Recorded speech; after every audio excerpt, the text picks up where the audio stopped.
5 centimetre ऊंची वस्तु 30 centimetre वक्रता त्रिज्या वाले उत्तल दर्पण के सामने 20 सेंटीमीटर की दूरी पर रखी है। प्रतिबिंब की स्थिति, प्रकृति तथा आकार ज्ञात कीजिए। तो 5 सेंटीमीटर ऊंची वस्तु, वस्तु की ऊंचाई कितनी जरा 5 सेंटीमीटर, और वस्तु की ऊंचाई किससे लिखी जाती है? एच से लिखी जाती है। एच का मान हमको दे रहा 5 सेंटीमीटर।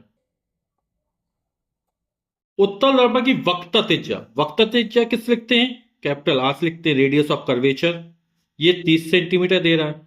और उत्तल दर्पण की जो वक्रता त्रिज्या होती है वो कैसी होती है? धनात्मक होती है। 20 सेंटीमीटर दूरी पर रखिए। जो वस्तु है वो उत्तल दर्पण से 20 सेंटीमीटर की दूरी पर रखी है। तो दर्पण से वस्तु की दूरी u, और u का मान कितना है? 20 सेंटीमीटर। और चिन्ह परिपाटी के अनुसार u का मान हमेशा ऋणात्मक होता है। वस्तु हमेशा दर्पण के बाईं ओर रखी जाती है। प्रतिबिंब की स्थिति याद करना है, प्रकृति याद करना तथा आकार याद करना है। ठीक, तो वक्रता त्रिज्या दी रही ना, तो वक्रता त्रिज्या की सहायता से फोकस दूरी निकाल सकते हैं। तो वक्रता त्रिज्या में 2 का भाग कर दो तो फोकस दूरी निकल आएगी।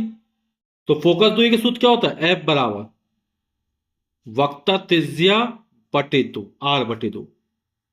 R का मान 30 सेंटीमीटर है, बटे 2, 30 में 2 का भाग करोगे तो 15 सेंटीमीटर। तो हमें उत्तल दर्पण की फोकस दूरी 15 सेंटीमीटर निकल आई। तो U दिया है, F पता चल गया, तो हम V का मान ज्ञात कर लेते हैं। ठीक है, यानी प्रतिबिंब कहां पर बन रहा है, प्रतिबिंब की स्थिति क्या है। तो दर्पण का सूत्र लगा देते हैं, और दर्पण का सूत्र है 1/V प्लस 1/U बराबर 1/F। मान रख देते हैं, 1/V का मान हमें ज्ञात करना है, प्लस 1/U, U का मान माइनस का 20 सेंटीमीटर है, 1/F, F का मान 15 सेंटीमीटर।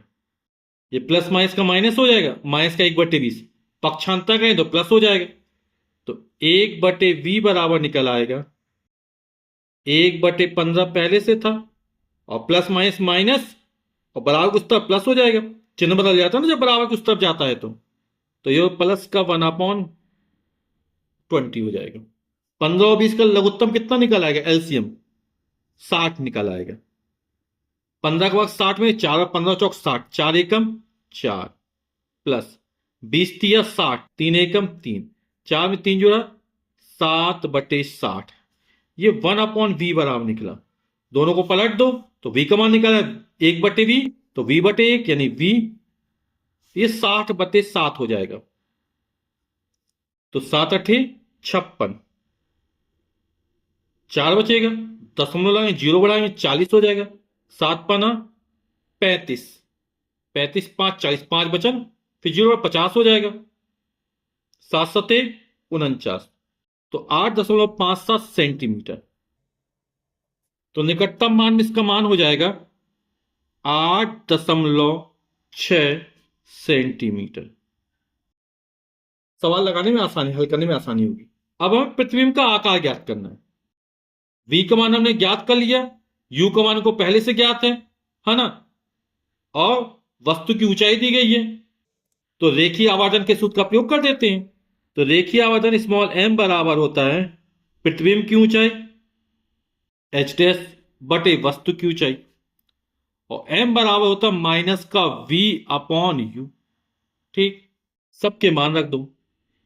h डैश प्रतिबिंब का आकार हमको ज्ञात करना है। h क्या? वस्तु की ऊंचाई, वस्तु की ऊंचाई कितनी थी? 5 सेंटीमीटर, माइनस V का मान अभी ज्ञात किया 8.6, U, और वस्तु की दूरी कितना दे रहा दर्पण से? 20 सेंटीमीटर। तो H डैश बराबर कितना हो जाएगा?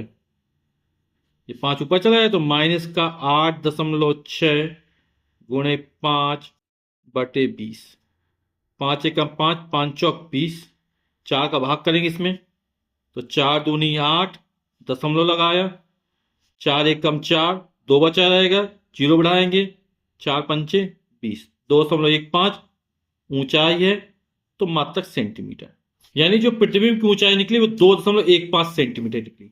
यहां पर U का मान माइनस का 20 सेंटीमीटर है, तो माइनस और माइनस प्लस हो जाएगा, ये प्लस में निकलेगा। और प्लस का मतलब निकला क्या नहीं होता है? कि प्रतिबिंब कैसा बन रहा है, सीधा बन रहा है। और सीधा प्रतिबिंब कैसा होता है, आभासी होता है। ठीक है, तो प्रतिबिंब कैसा बन रहा है, आभासी बन रहा है, वस्तु के सापेक्ष सीधा बन रहा है। सीधा प्रतिबिंब कैसा होता है, आभासी, क्योंकि ये हमें धनात्मक मिला है ना।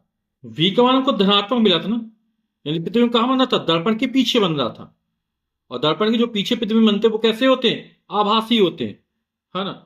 तो प्रतिबिंब दर्पण के पीछे, दर्पण से 8.6 सेंटीमीटर दूरी पर लगभग, है ना, सीधा एवं आभासी बन रहा है। यही हमारा उत्तर हो जाएगा। और प्रतिबिंब की ऊंचाई कितनी है, 2.15 सेंटीमीटर। प्रतिबिंब कैसा बन रहा है, सीधा बन रहा है।